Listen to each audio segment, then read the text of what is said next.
This here is the Primula Avalon Whistling Stovetop Tea Kettle. This tea kettle is used every morning for hot coffee.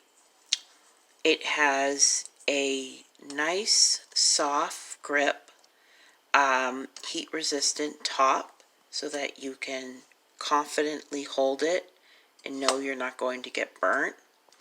It has a wide lid that you can pick up and open up just like that.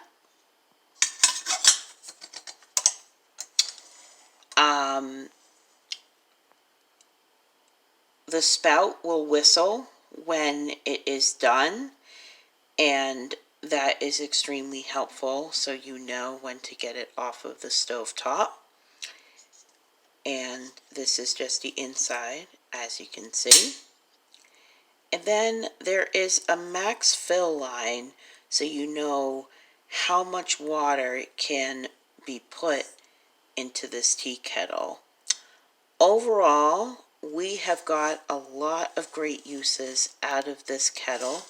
It is one of our favorite products used in the family kitchen, and we highly recommend it to others.